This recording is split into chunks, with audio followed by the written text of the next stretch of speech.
de la luxación de patela en niños y adolescentes. Entonces tenemos que la incidencia reportada es de aproximadamente 50 por 100.000 niños y adolescentes, que generalmente se presentan en la segunda década de la vida, donde el pico de máxima presentación es alrededor de los 15 a los 18 años más o menos. Como estábamos hablando, el mecanismo del trauma casi siempre va a ser un trauma indirecto, cerca del 80% de los casos. Los pacientes no van a referir un trauma directo pues, de la rodilla. Algunos refieren pues, que hay un trauma pues, como contuso directo solamente en el 10% de los casos que lleva a la luxación. Y se presenta muy frecuentemente, vamos a verlo en pacientes deportistas o durante las prácticas deportivas. Tradicionalmente se ha descrito que es mucho más frecuente en mujeres y esto pues como a expensas de la posible mayor hiperlaxitud ligamentaria en las mujeres, también una mayor tendencia a que puedan presentar algunas variaciones de la alineación de las extremidades, una tendencia más alta a presentar un genu valgum, un genu recurvatum. Entonces se habla de que ese tipo de factores pueden predisponer a esto, pero los resultados y los estudios más recientes realmente no muestran que haya una diferencia significativa en cuanto a la distribución por géneros, en cuanto a luxación de rodilla. Y también se describe un componente genético importante en esta patología, una historia familiar de inestabilidad patelofemoral en los pacientes, donde muchas veces se encuentran que los familiares también no han tenido este tipo de condiciones asociadas e inclusive representa uno de los factores más importantes a la hora de pensar en riesgo de recurrencia después de un primer episodio de luxación. El primer episodio de luxación se define también como una luxación patelofemoral centinela. En la mayoría de los casos es la luxación con la patela desplazada hacia lateral como consecuencia pues, el resultado final de esos vectores de fuerza a través del mecanismo extensor, tanto desde el cuádriceps femoral como desde el tendón rotuliano, que resultan finalmente durante la flexión de la rodilla en un vector de tracción lateral. Las luxaciones mediales son menos frecuentes y casi siempre van a estar asociadas a un origen iatrogénico cuando uno lleva a cabo procedimientos de liberación extensa del retináculo lateral.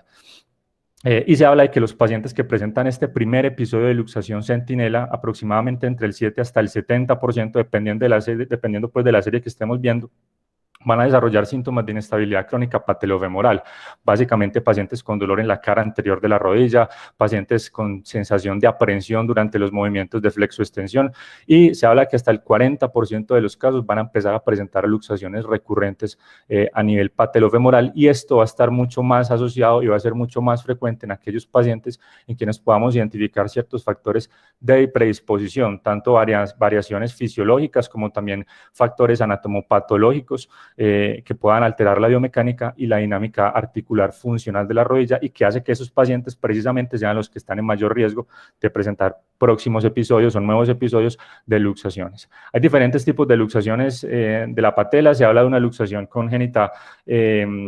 en aquellos pacientes usualmente que se presentan tempranamente en la vida, usualmente son pacientes con patelas displásicas, patelas muy pequeñas que están incrustadas pues en un mecanismo extensor usualmente corto. Generalmente la afectación suele ser bilateral en estos pacientes y tienden a progresar a desarrollar una deformidad en valgo y en flexión de las rodillas, que va a alterar considerablemente pues, la marcha de estos pacientes cuando ellos pues, ya empiezan a caminar, porque como dijimos, se manifiesta tempranamente en la vida. Y es importante también diferenciarlo de algunos pacientes que presentan luxaciones neuromusculares. Es el caso del paciente con una tetraparesia espástica, por ejemplo, en el paciente que estábamos viendo en el caso, son pacientes que, como ya dijimos, van a partir del desarrollo y la progresión de su espasticidad, de la debilidad muscular, de la pérdida, pues como ese control neuronal motor selectivo, empiezan a presentar incapacidad para la extensión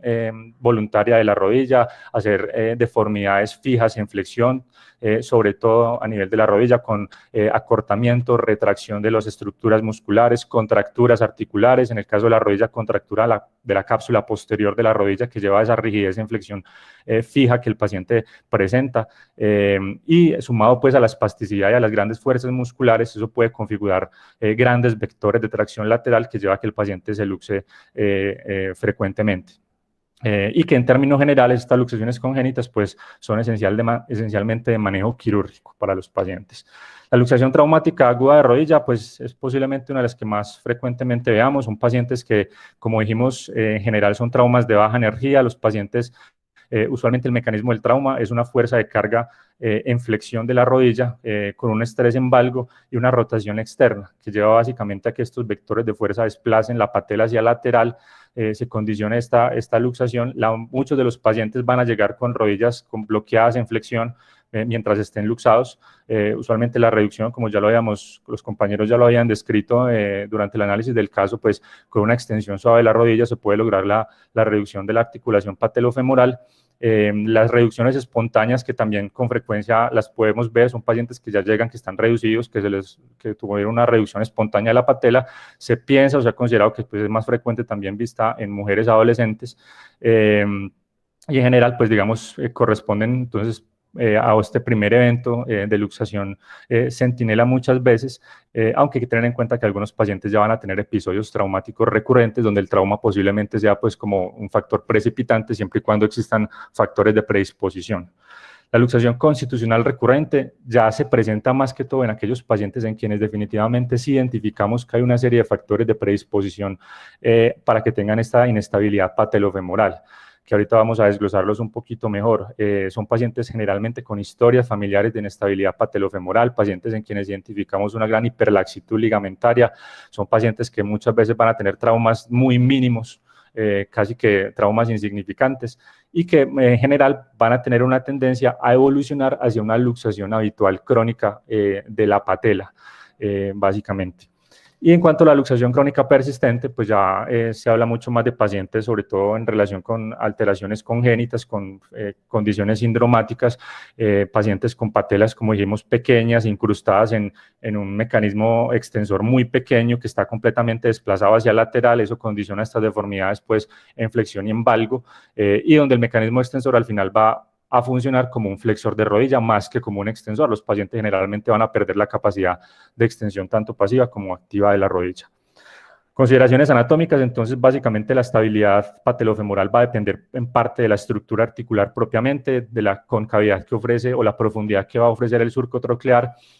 y de la convexidad como tal de la superficie articular de la patela o la superficie pues, subcondral de la patela. Básicamente esto hace que se produzcan unas fuerzas de compresión a nivel patelofemoral, especialmente a partir del tracking patelar, que es como la excursión que hace la patela a lo largo de todo el surco troclear, sobre todo cuando se alcanzan unos primeros grados de flexión, usualmente entre 20 y 30 grados de flexión de las rodillas, cuando se alcanza, digamos, la máxima presión a nivel patelofemoral y la patela se encuentra pues alojada entre las facetas articulares y más enganchada entre las facetas articulares del surco troclear en este momento. El surco troclear, digamos que se extiende mucho más hacia proximal en su faceta lateral, lo que permite un trayecto rotuliano proximal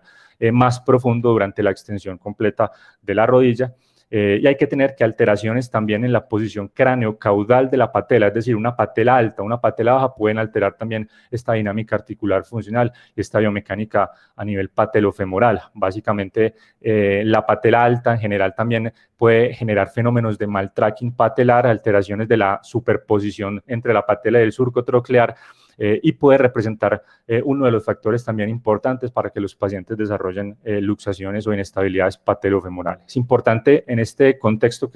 del cual estamos partiendo en luxaciones en niños y adolescentes, tener en cuenta que algunos de los índices para evaluar la altura de la patela, pues que se aplican en adultos, como es el índice de Insall-Salvati, posiblemente no sean los mejores o más confiables en los niños, en la medida en que, digamos, la presencia de núcleos de osificación como a nivel de la tuberosidad tibial que están abiertos aún,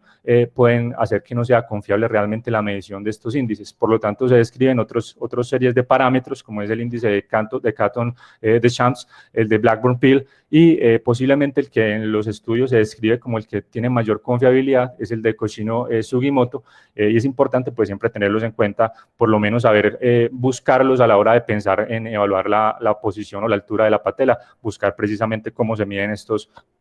parámetros o estos índices, básicamente. La displasia troclear desde el punto de vista anatómico representa también uno de los más importantes factores que predisponen a los pacientes a a la luxación y a la inestabilidad patelofemoral. Y esto en relación generalmente a una pérdida de la profundidad de ese surco troclear que tiende a aplanarse. La clasificación, digamos, más utilizada es la clasificación de De Jur, como vemos en la imagen, nos habla básicamente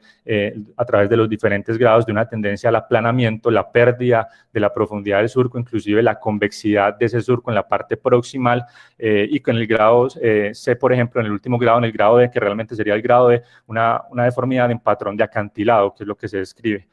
Digamos que rápidamente una radiografía lateral podríamos también observar algunos cambios que nos podrían hacer pensar en displasias trocleares, como es el crossing sign o el signo del cruce, que se ve en la flecha marcada con el número 1, que básicamente es el entrecruzamiento entre una línea que se extiende desde el piso más profundo de la tróclea y una segunda línea que representa la línea cortical o el borde más anterior del cóndilo lateral. Cuando se entrecruzan, eso nos hace pensar que hay un fenómeno o algún grado de displasia troclear. Y el segundo signo es el signo de la espuela, que está marcado con la flecha número 2, que generalmente se configura como consecuencia de una convexidad, un aplanamiento, una convexidad en la parte más proximal del surco troclear, y esta convexidad puede hacer pues que se presente como este escalón entre el piso del surco troclear y la cortical femoral anterior. Entonces, con una radiografía lateral, muchas veces sin tener que considerar como tal la clasificación de De Jur, uno podría empezar a pensar que el paciente puede tener algunas condiciones que predisponen a una luxación patelar, y cuando la presentan a que tenga más riesgo de presentar luxaciones recurrentes o configurar una inestabilidad patelofemoral crónica. También ahí se describe la displasia patelar, es la clasificación de Biver en cuanto pues a la inclinación y la disposición de las facetas a nivel de la patela, también como factores anatómicos que van a predisponer a muchos de los pacientes dentro de ciertas condiciones. Se habla también del ángulo Q, que es el ángulo básicamente que se forma entre los vectores de tracción tanto del cuádriceps femoral como del tendón rotuliano. Generalmente, tradicionalmente se ha pensado que el aumento del ángulo Q pues finalmente se traduce en un vector de tracción lateral principal, sobre todo durante la flexión de la rodilla, como vemos en la imagen de su derecha, y que esto pues predispone también a la luxación de la patela. En ciertos casos se habla en pacientes, en mujeres, por ejemplo,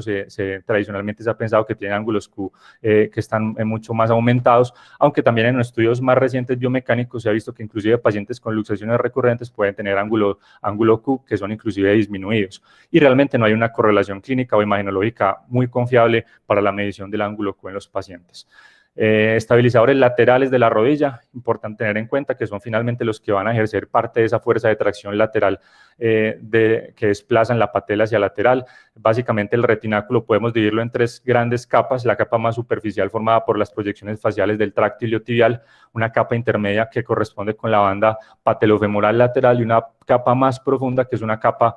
cápsulo sinovial a nivel de la rodilla. Y en tanto a estabilizadores mediales, posiblemente el ligamento patelofemoral medial corresponda con la estructura más importante a la hora de actuar como un restrictor frente a ese desplazamiento lateral. Representa el 50% de la fuerza estabilizadora medial de la rodilla. Hay que tener en cuenta que se rompe en más del 90% de los casos de pacientes que se luxan de la patela, o sea, casi todos tienen ese ligamento roto de entrada, y por lo tanto se han concentrado mucho en su reparación, su reconstrucción, como uno de los métodos más importantes o principales a la hora de pensar en manejos quirúrgicos en estos pacientes. Controversias en cuanto a la inserción femoral del ligamento cobran relevancia sobre todo en pacientes esqueléticamente inmaduros con fisis abiertas, sobre todo porque no hay realmente, no se ha demostrado realmente un sitio de inserción, digamos, coincidente en todos los pacientes. Algunos hablan de que en promedio está a 5 milímetros proximal a la fisis, otros estudios muestran que en cambio está a 5 milímetros distal a la fisis. Entonces, a la hora de pensar una reconstrucción con injertos, por ejemplo, hay que tener en cuenta que si está aproximada a la fisis y el paciente continúa creciendo, eso puede proximalizar la inserción del injerto, y hay que tener en cuenta esto a la hora pues, de pensar en la biomecánica resultante de la rodilla.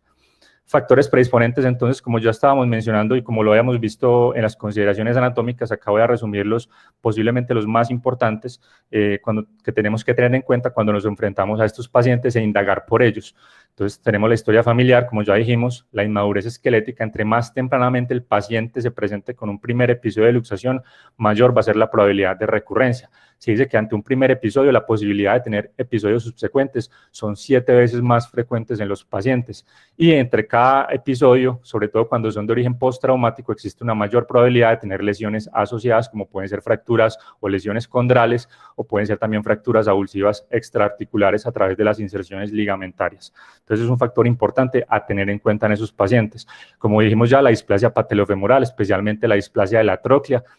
Algunas proyecciones radiológicas como estas horizontales de la patela nos pueden ayudar también a medir otros parámetros, como es el ángulo del sulcus. El ángulo del sulcus, que es el ángulo que se ve formado ahí en las líneas amarillas, es el ángulo que nos habla pues del grado de superficialización o profundidad pues como tal del surco troclear, y posiblemente dentro de los factores anatómicos sea uno de los que tengan más peso a la hora de definir un riesgo subsecuente de luxaciones. Se dice que un ángulo del sulcus mayor de 145 grados nos habla pues de una displasia troclear importante. La distancia tuberosidad tibial surco troclear es otro parámetro que se ha utilizado clásicamente. Se necesita un estudio que nos permita una proyección axial y que nos permita básicamente medir, como vemos en la imagen en la línea anaranjada, la distancia que existe entre la tuberosidad tibial y el surco de la tróclea. En adultos se considera normal por encima de 15 milímetros, algunas series por encima de 20 milímetros, y en los estudios que se han hecho en pacientes o en poblaciones pediátricas, se dice que los niños que presentan luxaciones recurrentes en promedio tienen esta distancia 4 milímetros aumentada, aunque en pacientes con otros pacientes con luxaciones recurrentes de la patela no se ha demostrado que haya también una distancia aumentada realmente de la tuberosidad tibial con respecto al surco troclear, o sea, no siempre es consistente tampoco. La malalineación axial, malalineaciones rotacionales, como habíamos visto, pacientes con tendencia al genu valgum, al recurvatum, la anteversión femoral, la torsión tibial externa también pueden aumentar esa fuerza y ese vector de tracción lateral del mecanismo extensor que predispone a las luxaciones. Usualmente las alteraciones malrotacionales pueden jugar un papel más importante y tener, digamos, un efecto más significativo en la luxación patelofemoral a tener en cuenta. Y también son, digamos, focos donde se concentra las estrategias de tratamiento para tratar de reducir esta probabilidad y esta predisposición a la luxación. La hiperlaxitud articular, entonces, como habíamos venido mencionando, más frecuente vista en mujeres, también en pacientes con trastornos del tejido conectivo, síndromes de hipermovilidad, pacientes con enfermedad o síndrome de Ehlers-Danlos, pacientes con síndromes de Down, y donde a través de la escala de Beighton podemos entonces identificar ese tipo de pacientes y como uno de los factores también importantes a desarrollar inestabilidad patelofemoral y sobre todo para pacientes con luxaciones constitucionales o desarrollar a futuro una luxación habitual crónica de la patela. Y como ya lo habíamos dicho anteriormente, la patela alta se describe 3 veces más frecuente en pacientes con luxaciones recurrentes. También va a ser entonces importante tenerla en cuenta cuando también podemos pensar en estrategias de manejo enfocadas pues a tratar de modificar estos factores anatomopatológicos o alteraciones pues fisiológicas que puedan predisponer a la mayor luxación. Clínica del paciente con luxación de una patela, entonces generalmente en la luxación completa, como ya dijimos, la rodilla usualmente está bloqueada en flexión, los pacientes pueden acompañarse con derrame articular, hipersensibilidad, sobre todo hipersensibilidad a la palpación del borde medial de la patela o el cóndilo lateral, sobre todo en aquellos pacientes que presentan lesiones condrales o fragmentos osteocondrales como consecuencia del desplazamiento lateral, e inclusive mucho más en el momento de la reposición de la patela, ese golpe, esa impactación puede producir este tipo de lesiones. Entonces eso nos puede indicar que hay otras lesiones asociadas en pacientes sobre todo con episodios traumáticos. La hemartrosis se describe que es una de las principales causas de hemartrosis en pacientes en crecimiento, es la luxación patelofemoral. El signo de Bassett es la hipersensibilidad a nivel del cóndilo o del epicóndilo medial del fémur, que es básicamente producto de la ruptura o la lesión del ligamento patelofemoral medial. El test de aprehensión positivo, que es uno de los que más nos va a ayudar pues como a pensar en pacientes con inestabilidades patelofemorales, que ya lo vamos a describir un poquito mejor. Y en pacientes que ya desarrollan inestabilidades crónicas, generalmente van condicionando alteraciones de la marcha, tratan en lo posible de no activar el cuádriceps y para esto lo que hacen es una marcha usualmente con hiperextensión de la rodilla, aumentan la plantiflexión a nivel del pie y tienden a desplazar hacia anterior el centro de gravedad. El test de aprehensión básicamente es evaluando al paciente en decúbito supino, se hace o se evalúa a través de todo el rango de movimiento de flexo-extensión pasiva. Durante ese rango de movimiento se hace un desplazamiento hacia el lateral de la patela. Si el test es positivo, el paciente va a tener sensación de aprehensión o va a tener una activación refleja del cuádriceps femoral. En tanto, cuando el paciente durante la flexión de la rodilla se hace un empuje hacia el lado medial, el paciente no va a referir ninguno de estos síntomas o ninguna de estas molestias, y ese es como el test de aprehensión positivo para estos pacientes. El diagnóstico básicamente es la serie estándar de rodilla API laterales, usualmente van a ser suficientes para identificar una patela que está o que presenta una pérdida de la relación articular. Hay proyecciones complementarias, como lo habíamos venido diciendo, la skyline o proyecciones horizontales que nos permiten medir otros parámetros radiográficos, como es el ángulo del sulcus, el ángulo de congruencia articular, la proyección de Merchant también, que son proyecciones con la rodilla flejada a 20 y 45 grados respectivamente, pero que pueden ser más difíciles de tomar en pacientes en el contexto agudo de la lesión. Se describe en los textos el uso de la tomografía, sobre todo para medición de algunos parámetros específicos, como habíamos visto la distancia tuberosidad tibial surco-troclear, para evaluar algunas malalineaciones, la resonancia magnética, sobre todo para caracterizar lesiones condrales cuando es un paciente que va con luxaciones recurrentes y donde en cada luxación posiblemente va dañando mucho más la superficie articular, que puede condicionar problemas de osteoartrosis patelofemoral subsecuentemente, y también para evaluar tejidos blandos en su mayor resolución de contraste. Pero en términos generales, el enfoque diagnóstico inicial y suficiente para esos pacientes va a ser una radiografía bilateral de la rodilla. El tratamiento, entonces, frente a un primer episodio de luxación patelofemoral, se ha demostrado en estudios comparativos en poblaciones pediátricas entre el manejo quirúrgico y el manejo conservador que realmente no existen diferencias significativas en resultados subjetivos para los pacientes, es decir, en la satisfacción del paciente cuando se maneja quirúrgicamente o cuando se maneja de forma conservadora, tampoco en la funcionalidad a largo plazo. Si bien las tasas de recurrencia pueden ser muy variables, desde el 35 hasta el 70%, dependiendo de la serie, y dependiendo también, sobre todo, de la presencia de estos factores de predisposición, donde la mayoría de estudios realmente no hacen una distinción realmente en subgrupos de pacientes dependiendo del factor de riesgo. Pero en términos generales, se habla que el manejo conservador ante un primer y único episodio de luxación centinela es el manejo estándar para estos pacientes, que esencialmente es la inmovilización, ya sea con una férula o ya sea con un brace articulado bloqueado en extensión de la rodilla, y un programa de rehabilitación. Es importante tener en cuenta que el paciente debería recibir terapia física encaminada fundamentalmente a aliviar el dolor,